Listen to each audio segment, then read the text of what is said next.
और डिम्पल बताओ। इससे तो डिम्पल करेगा स्टार्ट। अच्छा डिम्पल करेगा इसको, ठीक है यस डिम्पल करो।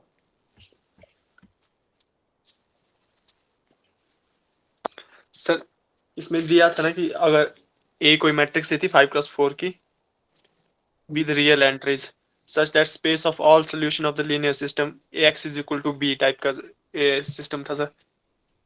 ax ट्रांसपोज इक्वल टू जो दूसरी साइड जो कॉलम वेक्टर दिया है इस गिवन y और इस सॉल्यूशन स्पेस दिया है।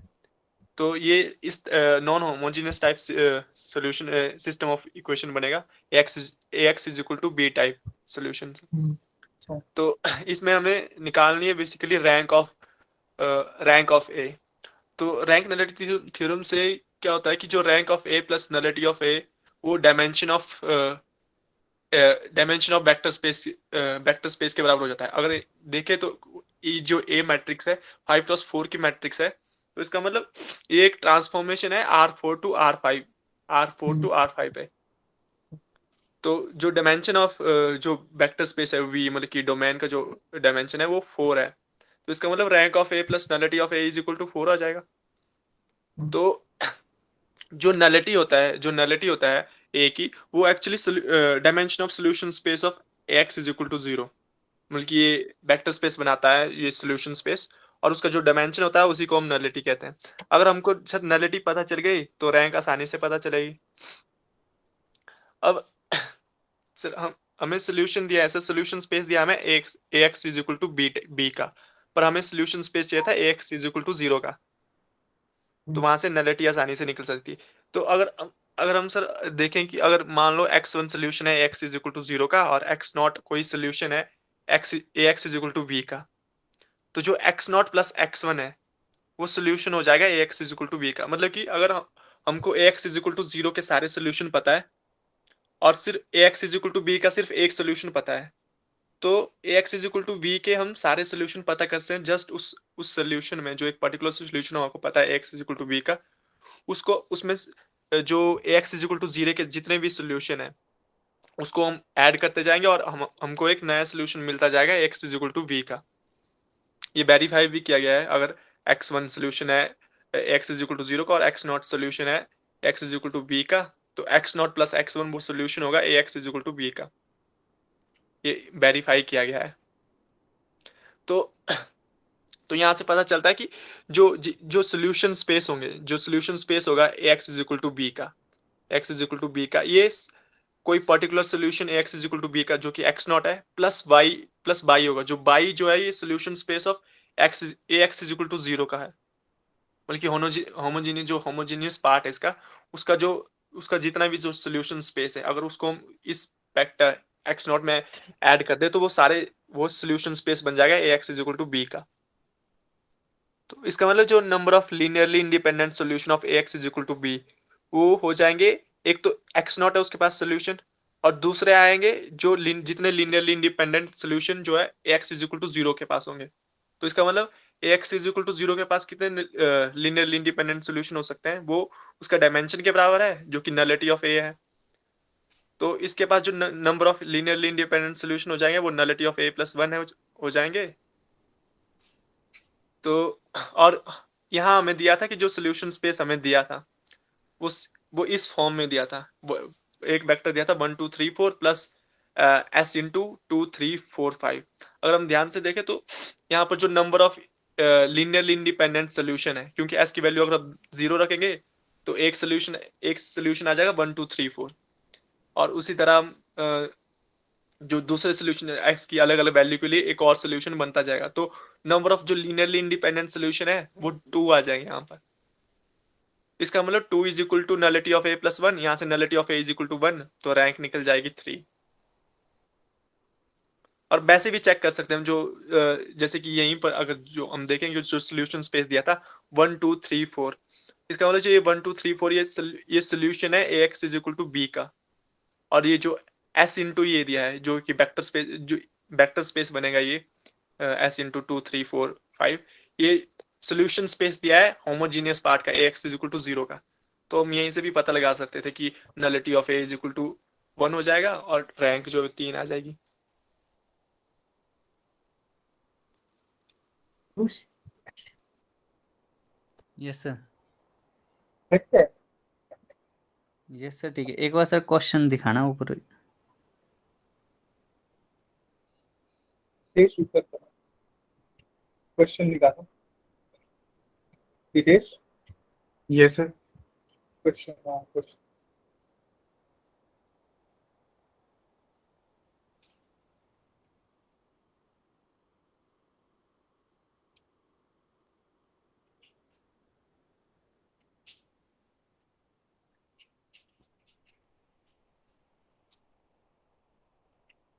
का सोल्यूशन स्पेस दिया है। क्या हुआ? ये जो दिया नहीं है 1+2s 2+3s वगैरह, ये ax इक्वल टू 0 का दिया है, मतलब सोल्यूशन स्पेस। नहीं नहीं नहीं, ax is equal to b का। b है यहाँ पर 1 2 3 4। b है यहाँ पर 1 2 3 4। अच्छा अच्छा, ठीक है ठीक। हम्म,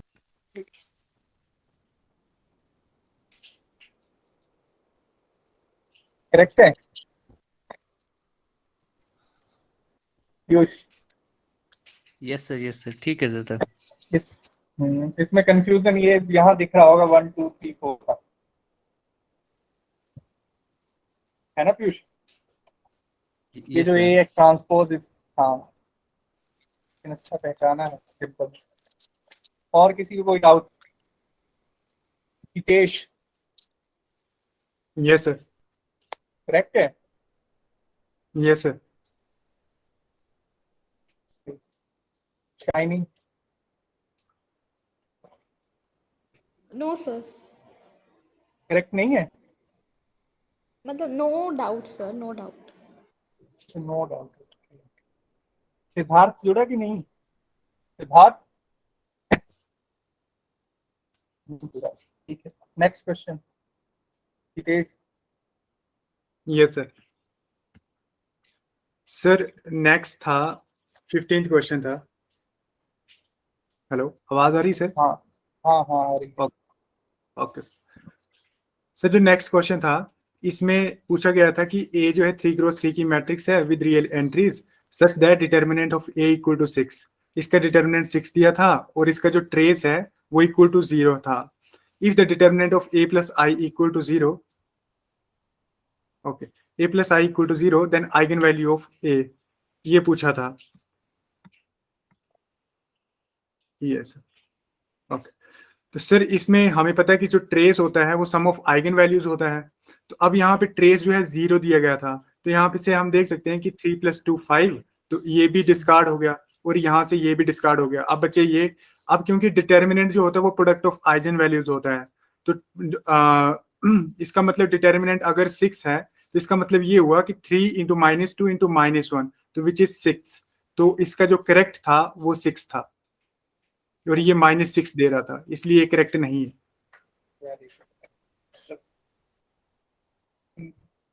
इसमें तो कोई डाउट नहीं होना चाहिए, है ना कनिका? Yes sir. क्लियर है ना? चलें आगे। Yes sir. Okay, question number 16। Okay sir. Sir 16th था कि n भी पॉजिटिव इंटीजर था एंड hn भी the space of all n cross n matrices था with entries in R, real entries थी satisfying aij equal to ars whenever i plus j equal to r plus s, then the dimension of hn, इसका dimension निकालना था as a vector space over R। तो इसके लिए इसको sir, तो यहाँ पे एक चीज दी थी कि आपका ए आई जे जो था वो ए आर एस के बराबर था जब आपका आई प्लस जे जो है आर प्लस एस के इक्वल है। जब इसको आप एन क्रॉस एन की मैट्रिक्स ड्रॉ करेंगे, मतलब कोफिशिएंट जो सबस्क्रिप्ट है उसका जो सम है वो इक्वल है। इसका मतलब ये हुआ कि अगर मैं एन क्रॉस एन की मैट्रिक्स ड्रॉ करता हूँ A11 A12 A13 A14 इस तरह से, तो अब यहाँ पे देखेंगे कि अब A11 तो ये पहली एंट्री आ गई। अब देखिए यहाँ पे A12 1 + 2 और ये था A21 2 + 1, तो मतलब ये डिपेंडेंट है एक दूसरे पे। इसी तरह से A13 A22 A31 इस तरह से ये डिपेंडेंट है। तो इसका जो number of linearly independent entries होंगी वो है n+n-1, तो इसका 2n-1 रहेगा। इसको समझने के लिए एक सिंपल सा एग्जांपल ले सकते हैं हम, कि जैसे मान लीजिए मेरे पास एक 3x3 की मैट्रिक्स है, A11, A12, A13, A21, A22, A23 और लास्ट है A31, A32 और A33। ये आपके पास 3x3 ऑर्डर की मैट्रिक्स है। अब यहाँ पे आप देख रहे होंगे कि हमें कंडीशन है, ये गिवन है कि I+J = R+S होगा। तो इसका मतलब ये हुआ कि यहाँ पे ये जो है एक दूसरे पे डिपेंडेंट है, तो मतलब ये एक एंट्री ये होगी, एक एंट्री आपकी ये होगी और एक जो होगी ये होगी। तो यहाँ पे मतलब टोटल एंट्रीज आप बात करेंगे तो काउंट करेंगे तो 1 2 3 4 5, तो यहाँ पे आपका 5 आ रहा है। तो अब जो आपके ऑप्शंस हैं, जो आपको गिवन ऑप्शंस हैं, क्योंकि 3x3 की मैट्रिक्स है, तो आप यहाँ पे 3 का स्क्वायर करेंगे तो ये 9 आ जाएगा, और जब यहाँ पे करेंगे तो ये भी रॉन्ग हो जाएगा, ये भी रॉन्ग हो जाएगा। जब डी में पुट करेंगे तो 2 × 3 - 1 which is equal to 6 - 1 which is equal to 5। तो इसका मतलब है कि ये जो है आपका 5 दे रहा है, इसका मतलब D is the correct answer. और अगर आपको थ्योरेटिकल देखना है तो इस तरह से देख सकते हैं कि number of linearly independent entries इसमें इतनी होगी n+n-1, तो विच इज इक्वल टू 2n-1। तो इस तरह से करेंगे इसको। Okay, any doubt? करेक्ट है। Yes sir. किसी को कोई doubt? Piyush yes sir, clear है सर। क्लियर है? Yes sir. Tanu sir repeat करवा देंगे एक बार दोबारा। इसमें अगर किसी को नहीं आता है मतलब इस तरह से कैलकुलेट करने A11, तो जो हितेश ने दूसरा एग्जांपल दिया, क्योंकि नीचे फॉर्मूला दिया है ना ऑप्शन में, यस तो ऑप्शन में फॉर्मूला दिया है, तो उसको अगर हम 3x3 का मैट्रिक्स लें और उसको सब्स्टिट्यूट करें वहां n की जगह 3, तो वेरीफाई होना चाहिए। ठीक है?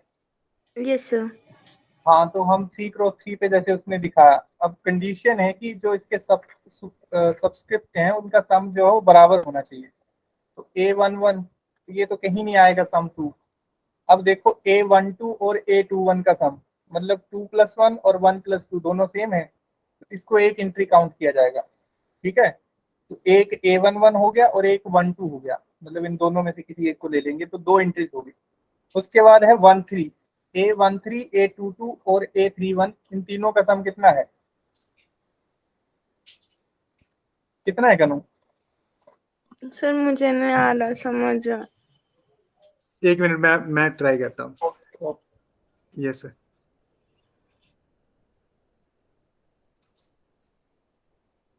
यहाँ पे हमें गिवन है कंडीशन, जो गिवन है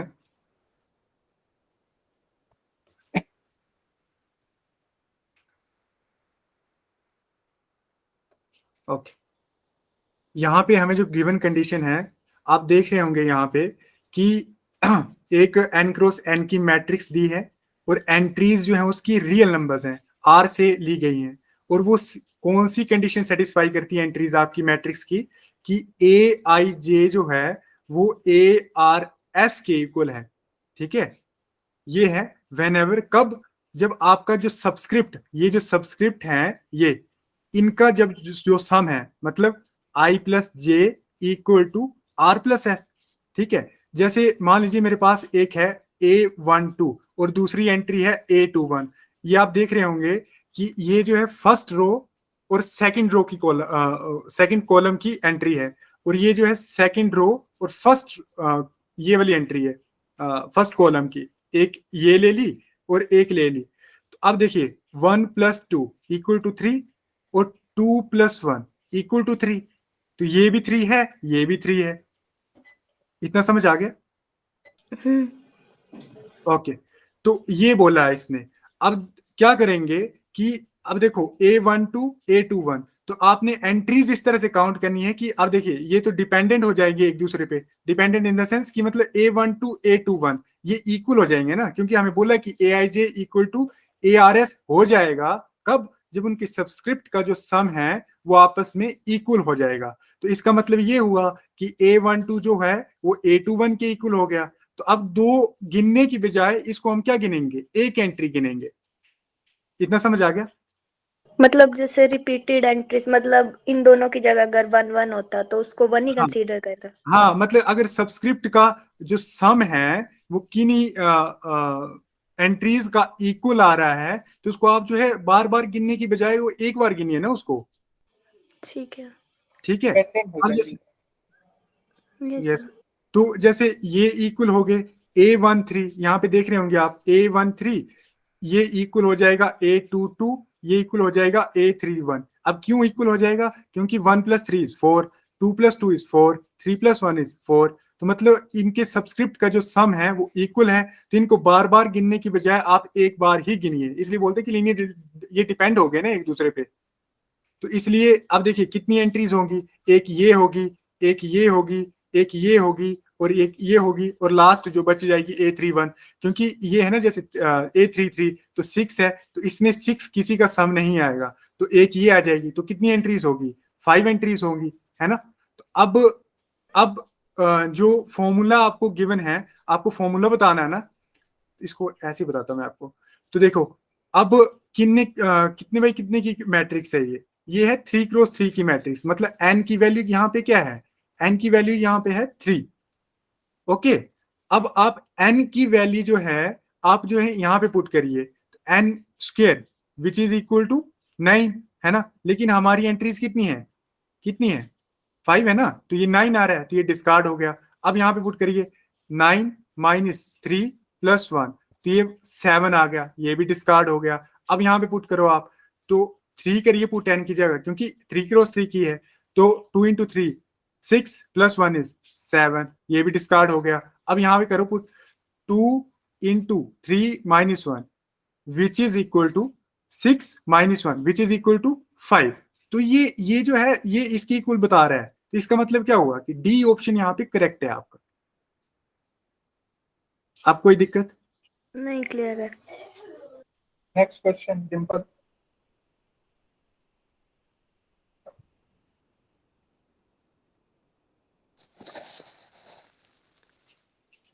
नीचे का ना, ओके,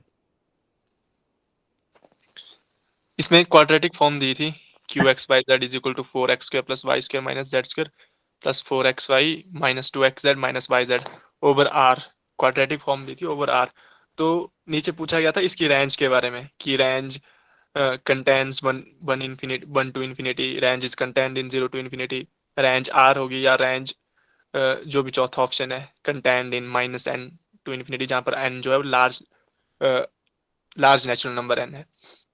तो इसमें सबसे पहले अगर हमको पता लग जाए कि जो क्वाड्रेटिक फॉर्म है वो positive definite, positive indefinite, negative definite या इनडेफिनेट है, तो उससे हमें रेंज एकदम पता लग जाएगा।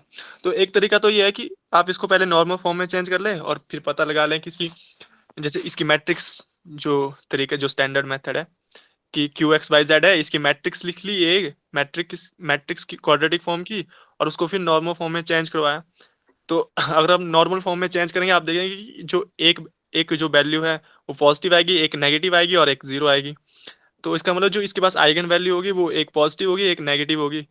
अगर एक पॉजिटिव एक नेगेटिव होगी, इसका मतलब ये क्वाड्रेटिक फॉर्म जो इंडेफिनेट क्वाड्रेटिक फॉर्म है, और इसकी रेंज जो है पूरा का पूरा r हो जाएगा।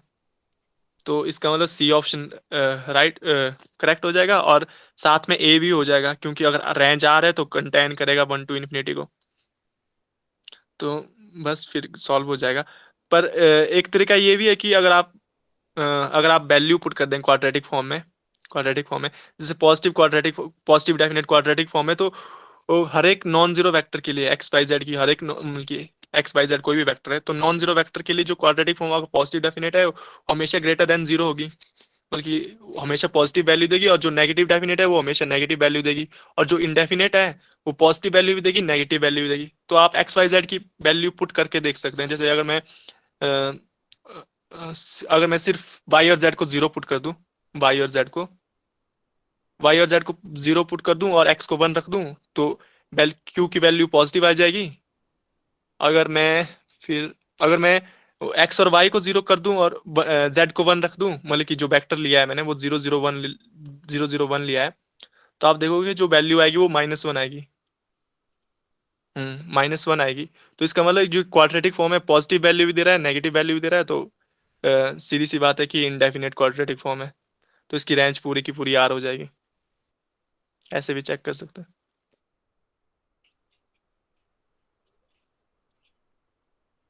पीयूष यस सर, क्लियर है सर। क्लियर है? यस सर, चलें आगे? क्लियर।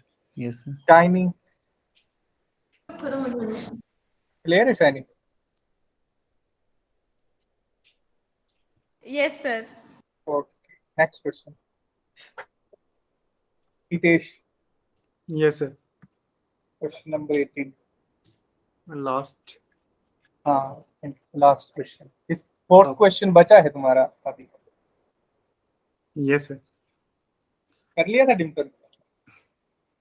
सर फोर्थ नहीं हुआ सर। तो वो करते हैं, अभी करते हैं। Yes sir. Sir last question था कि consider matrix A n cross n की मैट्रिक्स दी थी with integer entries such that aij जो है वो 0 था। कब? जब i is greater than 0, i is greater than j। तो सीधी सीधी बात है कि ये जो एक अपर ट्रायंगुलर मैट्रिक्स है, क्योंकि हम अपर ट्रायंगुलर मैट्रिक्स की डेफिनेशन बोल रहे हैं ना, aij एंट्री 0 होंगी जब i is greater than j। और एंड ai इक्वल टू 1, इसका मतलब डायगोनल एंट्रीज जो होंगी इसकी वो सारी की सारी 1 होंगी for i equal to 1 to n। तो हमें बोला गया था कि which of the following must be true. तो यहाँ पे ऑप्शन दिए गए थे कि ए इनवर्स एग्जिस्ट करेगा and it can be integer entries. फिर बी ऑप्शन था कि ए इनवर्स एग्जिस्ट करेगा and it has some entries that are root of that are not integers. और सी ऑप्शन था कि A inverse is a polynomial function of A with integer coefficients. और last था कि A inverse is not a power of A when A is the identity matrix। तो sir इसके लिए क्या किया था?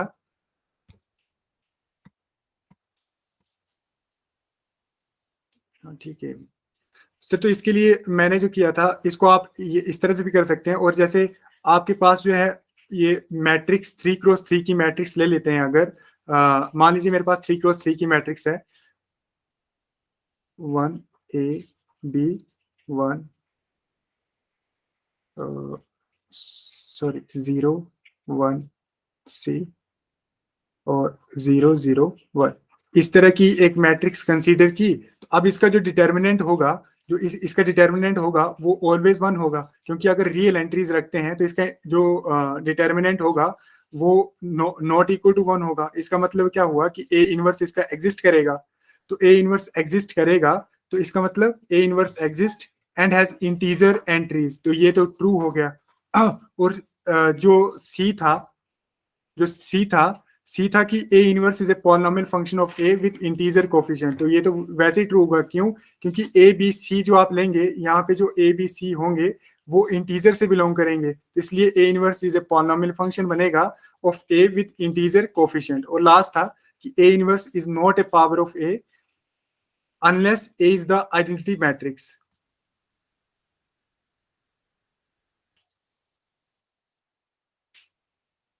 सिंपल, करेक्ट है?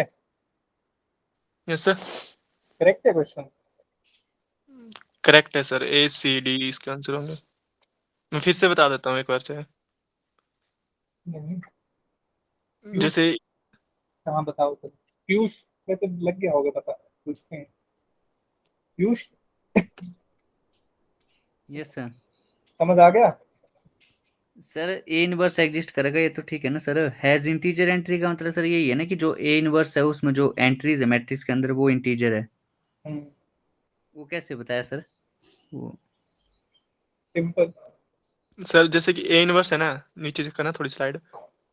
जैसे ए मैट्रिक्स दिया है, इसमें आइगन जो 1 1 1 दिया है डायगोनल पे, और अपर ट्रायंगुलर मैट्रिक्स है, इसका मतलब आइगन वैल्यू सारी 1 है और डिटर्मिनेंट नॉन जीरो होगा, तो ए इनवर्स तो एग्जिस्ट कर गया। और डिटर्मिनेंट 1 ही होगा क्योंकि प्रोडक्ट ऑफ आइगन वैल्यूज या अपर जो भी अपर ट्रायंगुलर मैट्रिक्स का जो डिटर्मिनेंट है वो प्रोडक्ट ऑफ डायगोनल एंट्री होता है।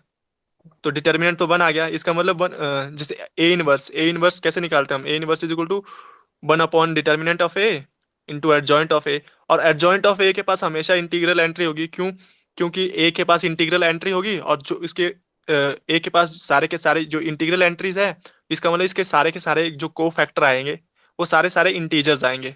तो एडजॉइंट ऑफ ए के पास जो सारी की सारी इंटीग्रल एंट्री होगी, और क्योंकि हम अपॉन में डिटर्मिनेंट ऑफ ए कर रहे हैं और determinant of A is equal to 1, तो इसका मतलब A inverse is equal to adjoint of A, और एडजॉइंट ऑफ ए के पास सारी सारी इंटीग्रल एंट्री है, इसका मतलब ए इनवर्स के पास भी सारी की सारी इंटीग्रल एंट्री है। तो ऑप्शन ए करेक्ट हो गया। यस सर, क्लियर है सर। क्लियर है। Yes sir. तो जो क्वेश्चन नंबर 4 रहा ना, इसके लिए एक सिंपल सा लिखवाता हूं। लिखोगे हितेश कि शेयर करूंगा? सर देख लीजिए आप। शेयर कर दो सर। सर शेयर कर दीजिए आप।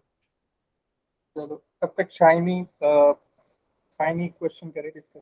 Shiny, yes sir. वो जो 15th क्वेश्चन है वो भी बता दो। Yes sir.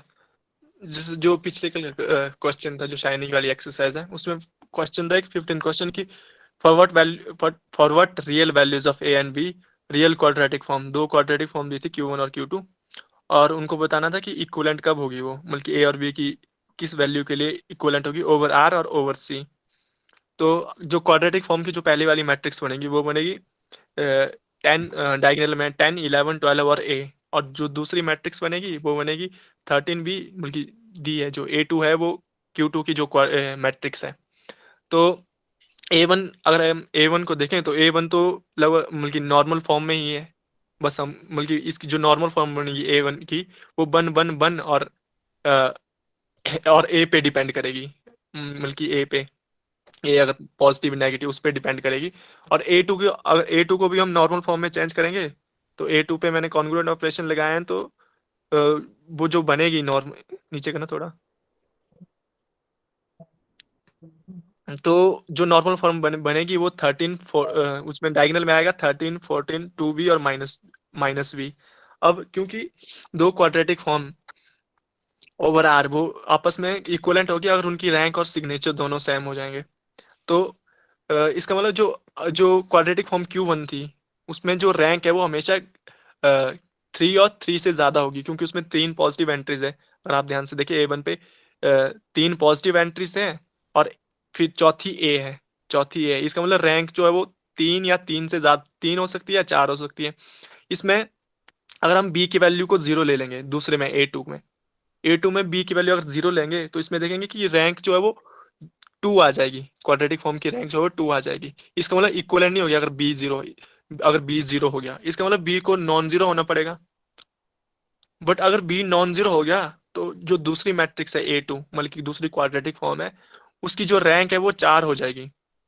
इसका मतलब अगर इसकी रैंक 4 होगी, अगर ये इक्वलेंट है Q1 के, इसका मतलब उसकी रैंक भी 4 होनी चाहिए। इसका मतलब पहली बात तो A1 भी जो A है वो भी नॉट इक्वल टू 0 होना चाहिए। तो अगर B नॉट, अब दूसरे पे आते हैं सिग्नेचर, तो सिग्नेचर भी सेम होने चाहिए।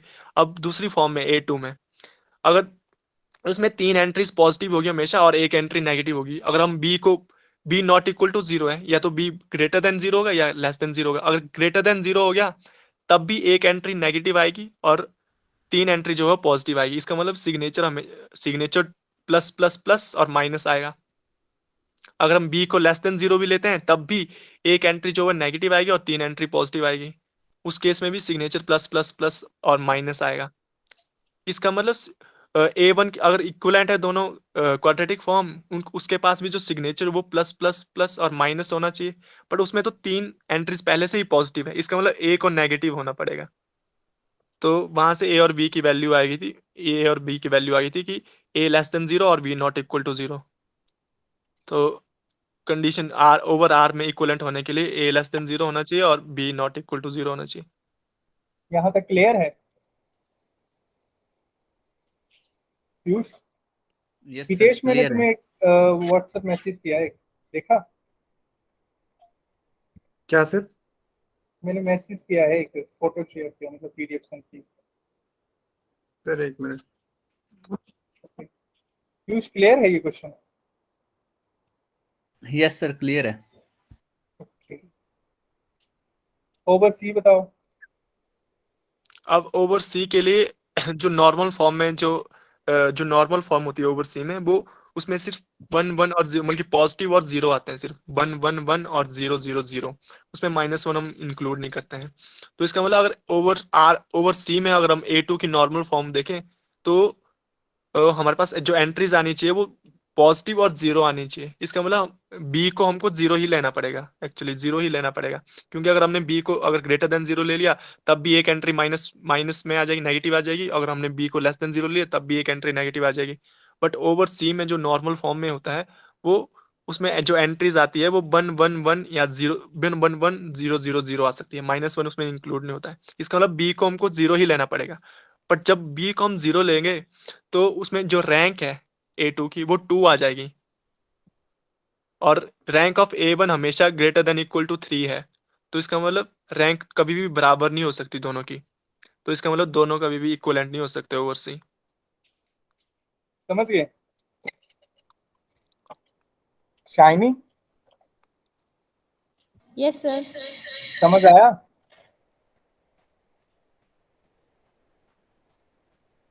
सर सी के लिए जो बोला एक बार फिर से रिपीट करेगा डिम्पल? नॉर्मल इसलिए फॉर्म उसमें 1 1 1 0 होगी, मतलब हाँ नेगेटिव उसमें इंक्लूड नहीं होता है। हाँ, नेगेटिव इंक्लूड नहीं होता है सी में ना। ओके ठीक। तो पी को अगर 0 कर लेंगे तो रैंक 2 हो जाएगी। और यस सर। अब ए को अगर 0 भी रखें तब भी A1 का जो रैंक है वो 3 हो जाएगा, तो जो कि यस सर, बराबर तो नहीं ये आएगा, नहीं होगी। यस इक्वलेंट नहीं। अच्छा, उसको शेयर करो या फिर लिखवा दो, मतलब ऐसे लिखो इस फॉर्मूला। सर, एक मिनट। फिर बताना, तुम ही बताओगे क्या होगा आंसर।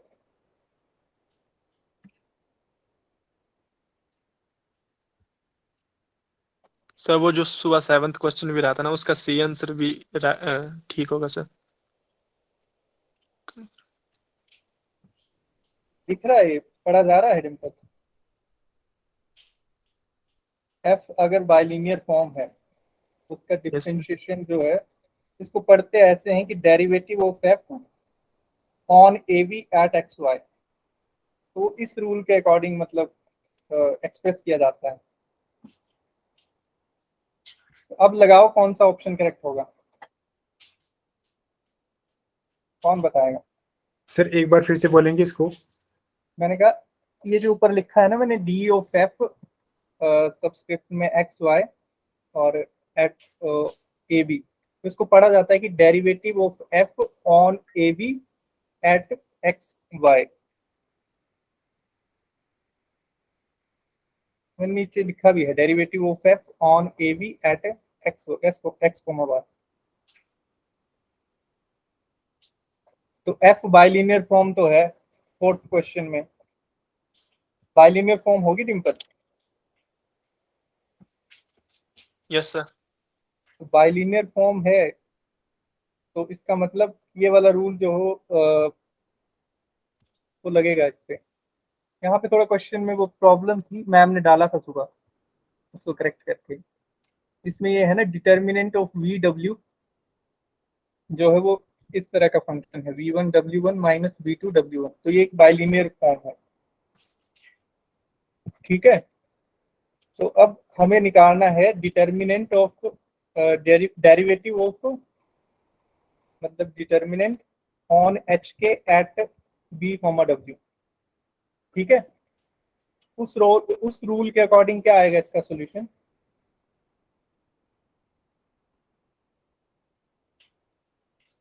क्या आएगा? तो उसको कैसे लिखा जाएगा?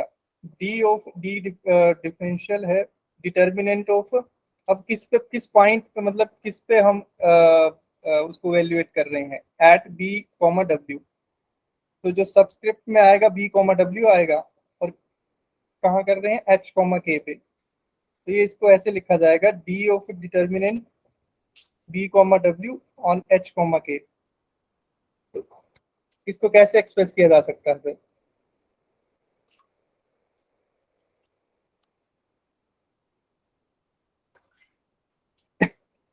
चलो शाइनी, तुम बताना शुरू करो, मैं इसको पूरा लिख के फिर शेयर करता हूँ।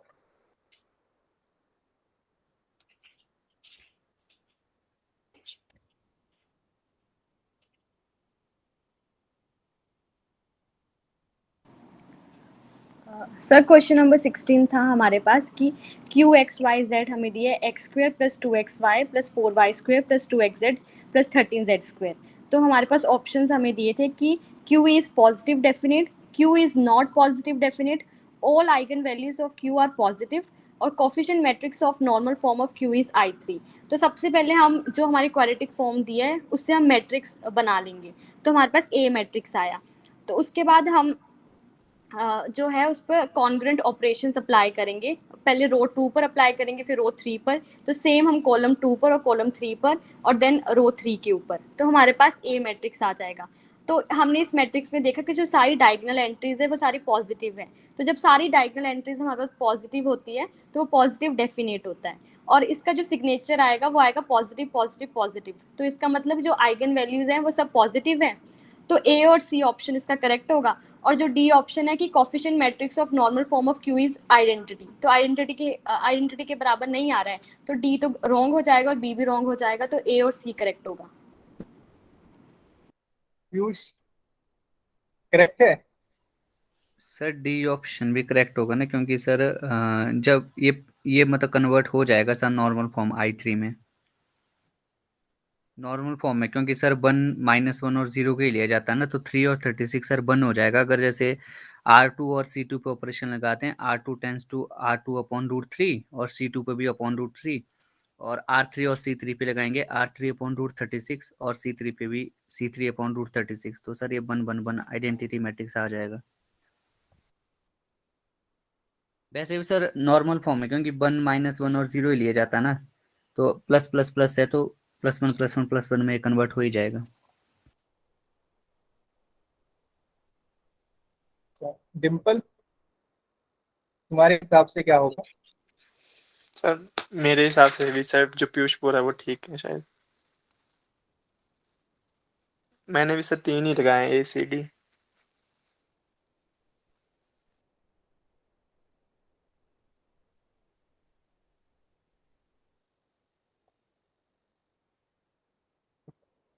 शाइनी समझ आया मतलब यस क्या सर, होगा?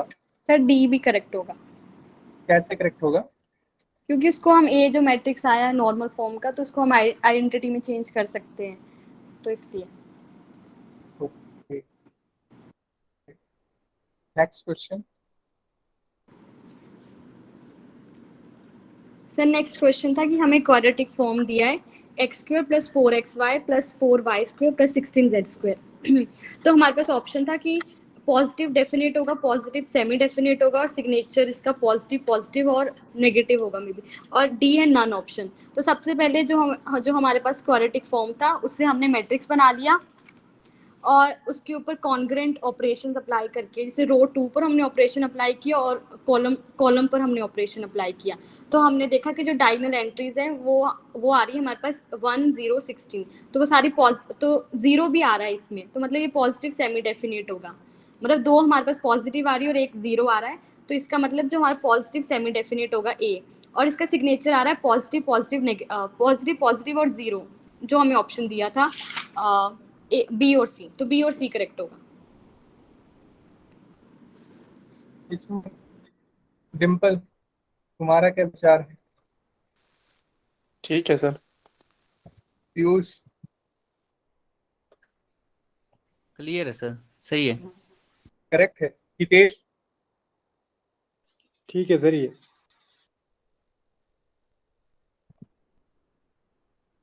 Next question.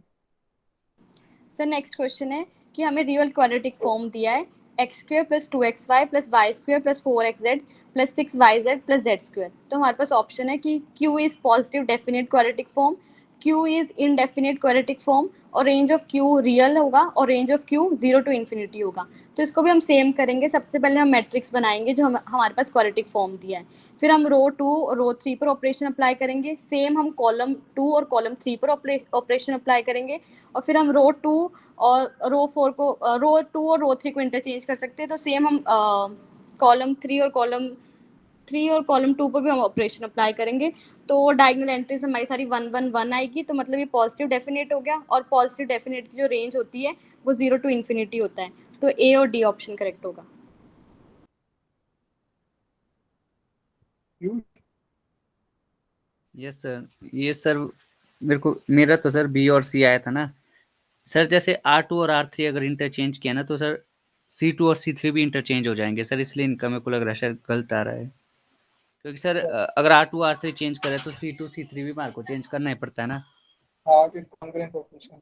यस सर, तो इसमें सर पॉजिटिव 0 और नेगेटिव आएगा ना तो इनडेफिनिट आएगा ये, मतलब मेरा तो ऐसा है ना। ये सर बाकी ऑपरेशन गलत लग गया है सर, बी और सी करेक्ट होगा।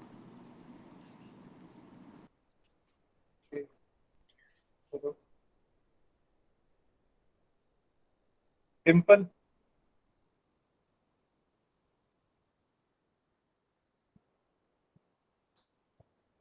चलो नेक्स्ट क्वेश्चन करो।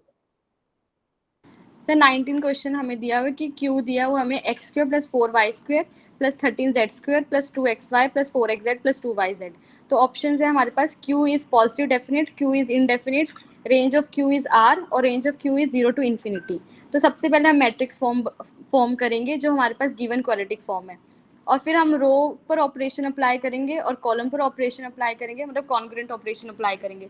तो उससे देखा कि जो डायगोनल एंट्रीज है वो आ रही है 1 3 26, तो सारी पॉजिटिव आ रही है, तो मतलब ये पॉजिटिव डेफिनेट हुआ।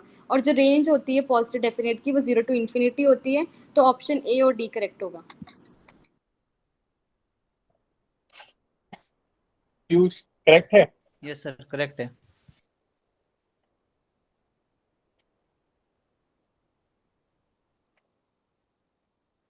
सिंपल। यस सर, ठीक है सर। चले आगे हितेश। Yes sir.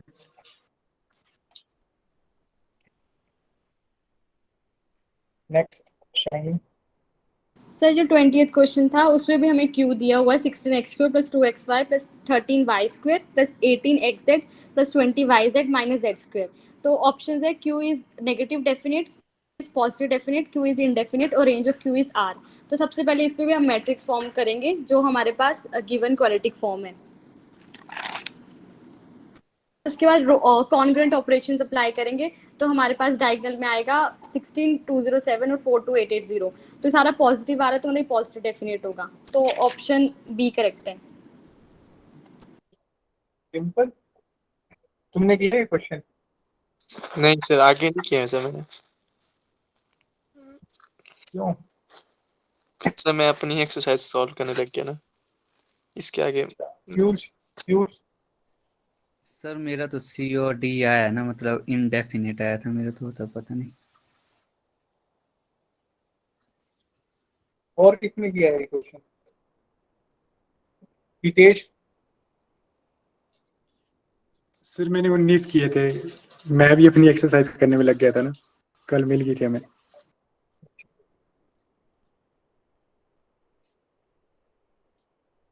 जो बताया शाइनी ने वो करेक्ट है। कॉन्ग्रुएंट ऑपरेशन तो यहाँ सी लगाए हैं तो ठीक ही होगा।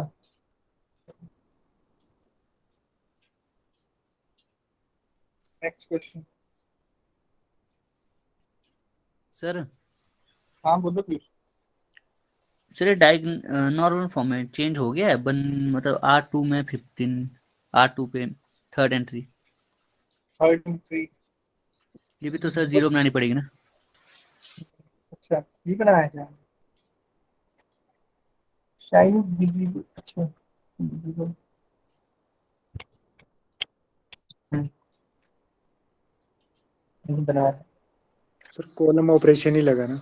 और सर ऐसे भी देख सकते हैं सर, ये इंडेफिनिट ही होगा, क्योंकि सर जैसे अगर हम 100 ले लें, मतलब QXYZ में तो पॉजिटिव आएगा, और सर 001 ले लें तो नेगेटिव आ रहा है। तो सर मेरे को तो लग रहा है सर सी और डी होगा। मुझे लग रहा है शायद कॉन्ग्रुएंट ऑपरेशन अप्लाई नहीं किया है तो column shiny operation question apply- दिखाना एक बार। कौन सर यस सर, कौन सा क्वेश्चन था ये?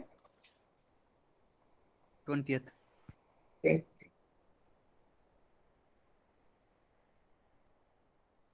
Sir direct value entry put करके पॉजिटिव नेगेटिव दोनों आ रहा है ना। 001 से सर जैसे ये माइनस जेड स्क्वायर है ना, तो ये नेगेटिव हो जाएगा। अच्छा बाकी यस ये सर, तो सब बाकी प्लस सब तो माइनस जीरो है। आएंगे ना अल्टरनेट, ठीक बोल रहा है। उसमें शायद वो ऑपरेशन नहीं लगा है कहीं कॉलम पे। वो सर ये लास्ट लास्ट लास्ट में नहीं लगा है। ये सर ये 15 भी जीरो बनाना पड़ेगा ना सर, 151 उसके बाद आ जाएगा इनका भी सही। कॉलम ऑपरेशन नहीं लगा है। शाइनी समझ आया गलती कहाँ है? Yes Hello? सर, एक ऑपरेशन मिस हो गया। हाँ मतलब तुमने जो operation row column operation congruent operation नहीं लगाए। Next question. Sir next question था कि हमें ऑप्शंस दिए और चेक करना कि कौन सा पॉजिटिव डेफिनेट होगा। तो हमारे इसलिए जो 2x2 क्रॉस की मैट्रिक्स होती है उसके लिए हमारे पास थ्योरम होता है कि वो पॉजिटिव डेफिनेट तब होगा कि अगर उसकी सारी डायगोनल एंट्रीज पॉजिटिव होगी और डिटर्मिनेंट पॉजिटिव होगा।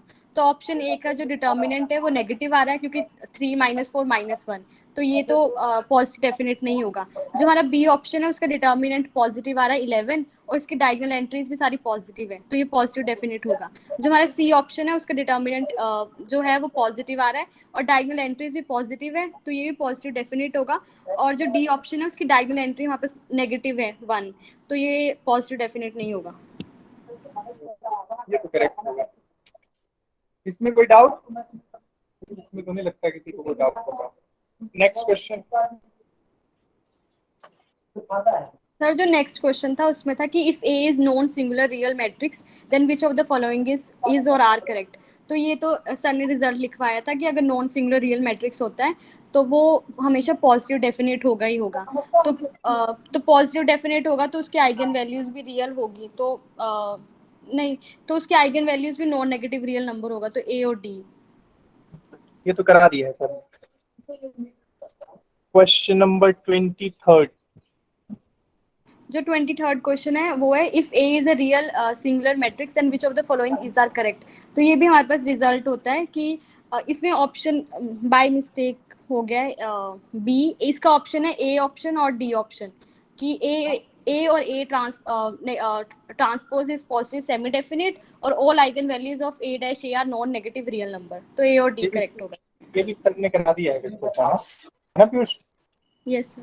Piyush yes sir.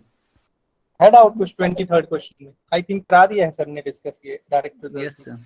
Yes sir, direct result ये sir. Question number 24। Sir question number 24 में हमें दिया है कि ए और बी दो मैट्रिक्स है जो पॉजिटिव डेफिनेट है। तो हमको चेक करना है कि इनमें से कौन सा जो है पॉजिटिव डेफिनेट मैट्रिक्स होगा। तो फर्स्ट था ए और ए प्लस बी। तो ये तो हमारे पास थ्योरम होता है कि अगर ए और बी पॉजिटिव डेफिनेट है तो ए प्लस बी भी पॉजिटिव डेफिनेट होगा, तो फर्स्ट तो करेक्ट है। और सेकंड है ए इनवर्स बी इनवर्स। तो मतलब अगर ए पॉजिटिव डेफिनेट है बी पॉजिटिव डेफिनेट है तो 1/λ और 1/λ भी पॉजिटिव होगा, तो A inverse plus B inverse भी पॉजिटिव डेफिनेट होगा। जो थर्ड ऑप्शन है वो 2a + 3b। तो इसका भी हमारे पास थ्योरम होता है कि अगर ए और बी पॉजिटिव डेफिनेट है तो के ए भी पॉजिटिव डेफिनेट होगा अगर के जो है ग्रेटर देन 0 होगा। तो टू भी ग्रेटर देन 0 है, 3 भी ग्रेटर देन 0 है, तो 2a + 3b भी पॉजिटिव डेफिनेट होगा। और फोर्थ भी सेम कि 3a inverse plus 4b inverse भी पॉजिटिव डेफिनेट होगा। फिफ्थ था ए पहले 4 में किसी को कोई डाउट? Dimple yes sir. है कोई डाउट? सेकंड करेक्ट होगा? A inverse plus B inverse कैसे हुआ? हाँ मतलब तुमसे पूछ रहा हूँ कैसे होगा ये करेक्ट? मेरे को पता नहीं लगा सर ये कैसे हुआ करेक्ट। एक्सप्लेन करना जरा। सर मैंने तो ये लॉजिक लगाया कि अगर ए और बी पॉजिटिव डेफिनेट है तो इसकी आइगन वैल्यू पॉजिटिव होगी, तो ए इनवर्स बी इनवर्स की आइगन वैल्यू होगी 1/λ, तो वही पॉजिटिव होगा। तो सहमत है इस लॉजिक से डिंपल?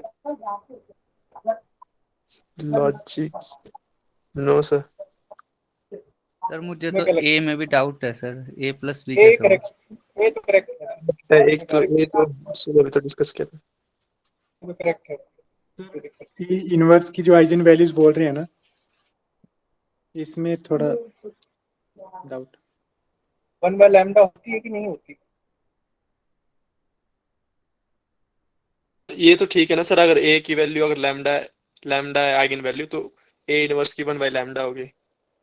नहीं, ए और बी को पॉजिटिव डेफिनेट दिए हैं गिवन। तो सब ए करेक्ट की होगा।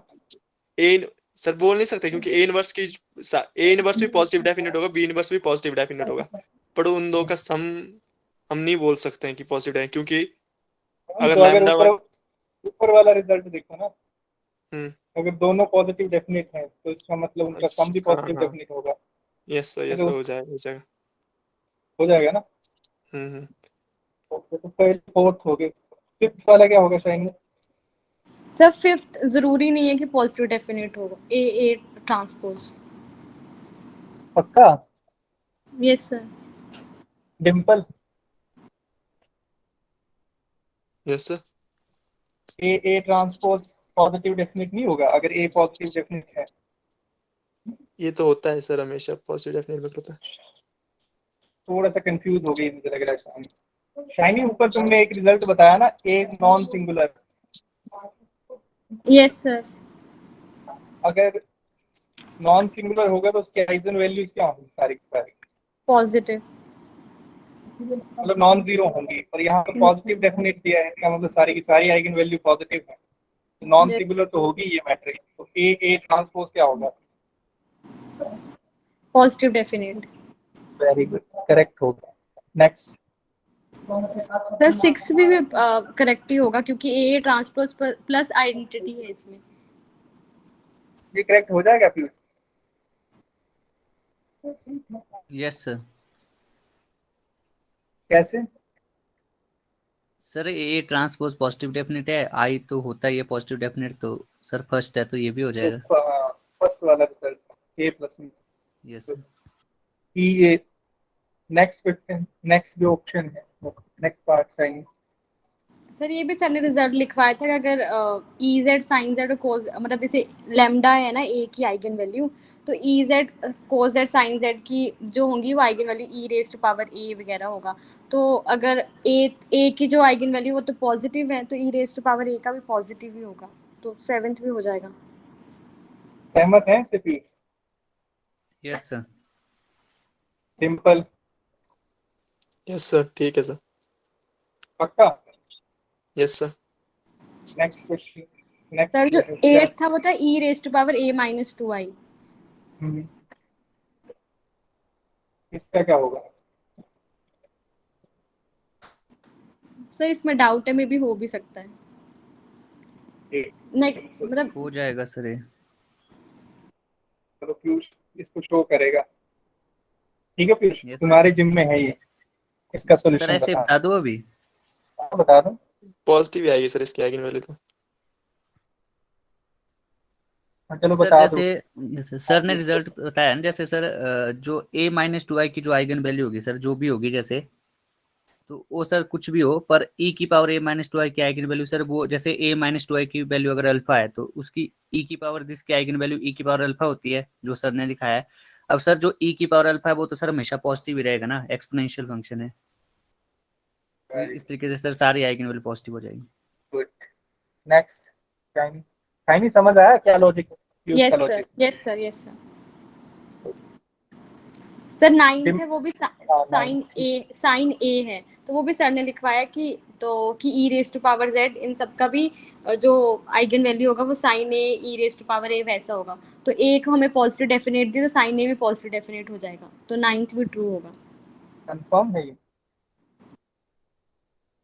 चलो डिम्पल से पूछते हैं। डिम्पल करेक्ट हो जाएगा ये? सर लग नहीं रहा है सर मेरे को, तो तुम बताना, मुझे भी नहीं लग रहा है।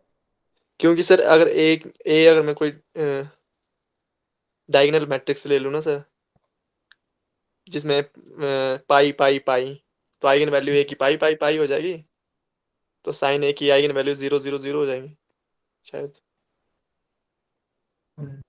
ये भी है। फाइन। नेक्स्ट। सर इसको कोज तुम ए भी पूरा नहीं। प्रॉपर एक्सप्लेन करना, ठीक है Dimple? Yes sir next. Fine. Yes sir.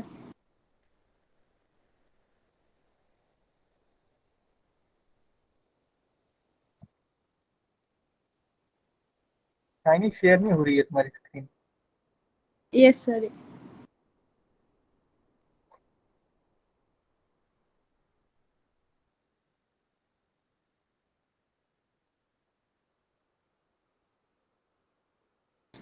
जो 10th है वो है कोज ए, तो कोज ए भी नहीं होगा फिर तो।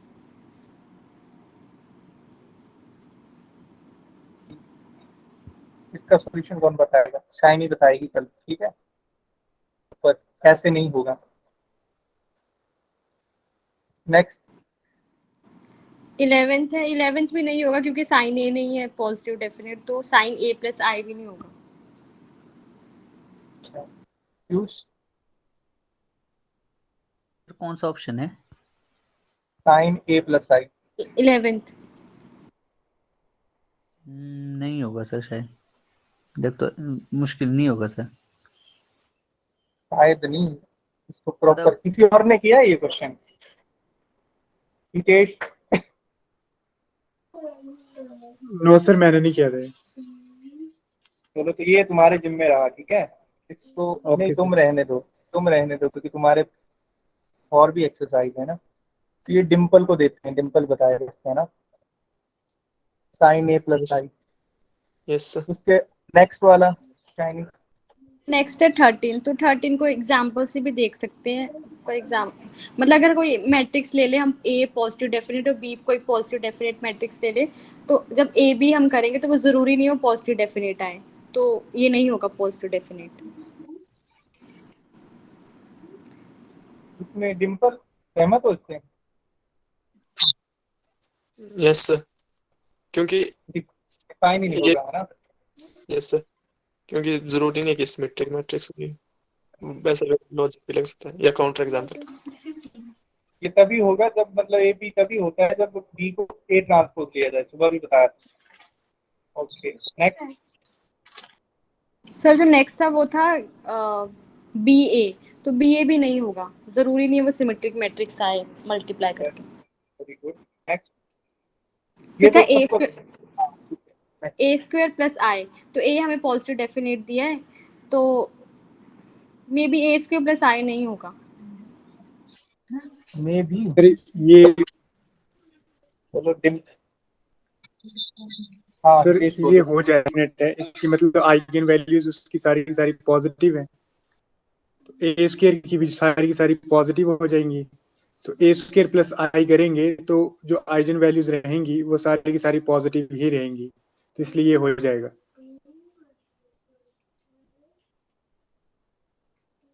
डिम्पल? यस सर, हो जाएगा हो सर। जाएगा, हो जाएगा। यस शाइनी समझ आया कैसे होगा?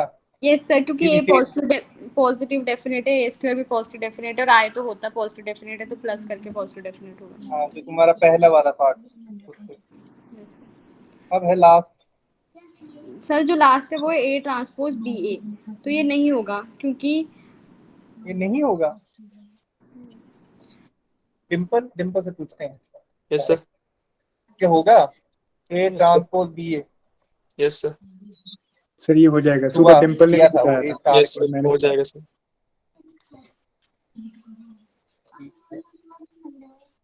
टाइमिंग ये लास्ट वाला होगा, ठीक है। Yes sir. तो अब एक काम रहा शाइनी सर के सॉल्यूशन। एक क्वेश्चन था। हेलो हाँ बोलो सर, इन्हीं पार्ट में एक ए ट्रांसपोज शाइनी ने गलत किया है, उसका क्या बताया, होगा ना वो? हाँ होगा होगा, वो इसने गलती से लगा दिया है। Okay sir. ऊपर वही बताया था इसने कि होगा, रिजल्ट ठीक है डायरेक्ट बताया। उसको शेयर करो विदेश सॉल्यूशन, उसको बताते हैं, फिर तुम्हारी ये 11 एक्सरसाइज तक सॉल्व होगी।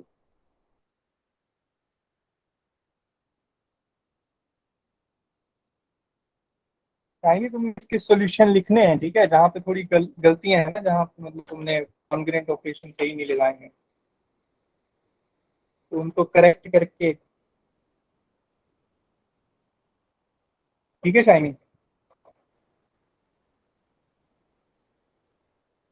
हेलो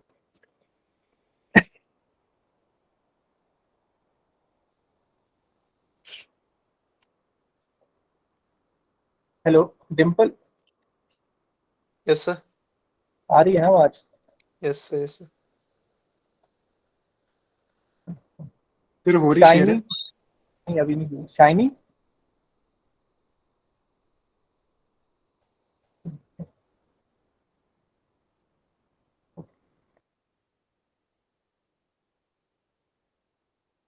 सर हो रही है। पूरी है, दिख रहा है डिम्पल?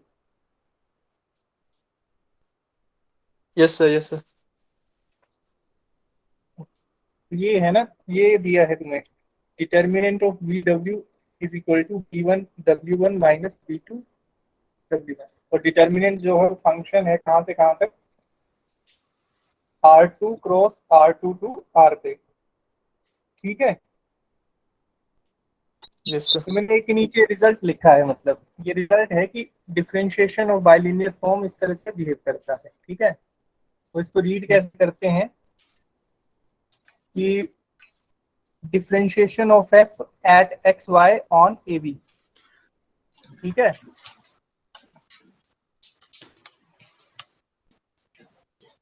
ठीक है डिम्पल? Yes sir.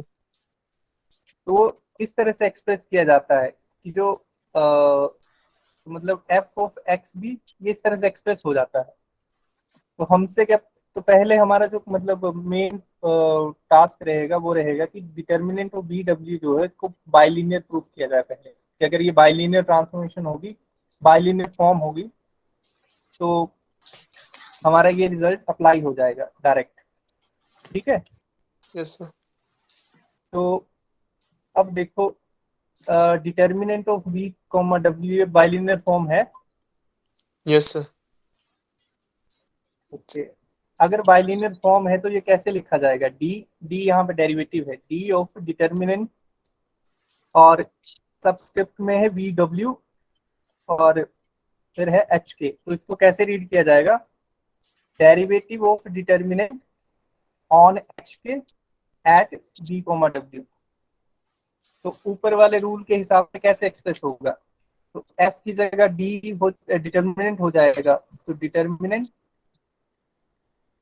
बी, तो एक्स को बी से रिप्लेस करेंगे और बी को के से रिप्लेस करेंगे, तो ये उस तरह से एक्सप्रेस हो जाएगा।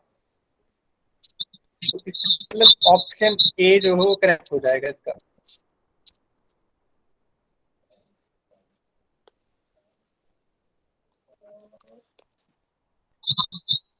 ठीक है डिम्पल? Yes sir.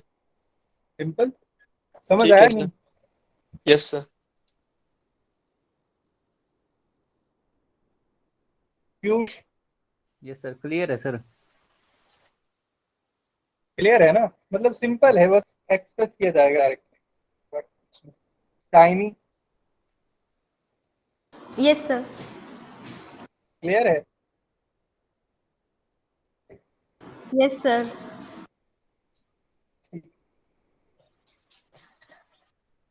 ठीक है, तो फिर सुबह मिलते हैं। सुबह किसकी टर्न है, पीयूष और हितेश की।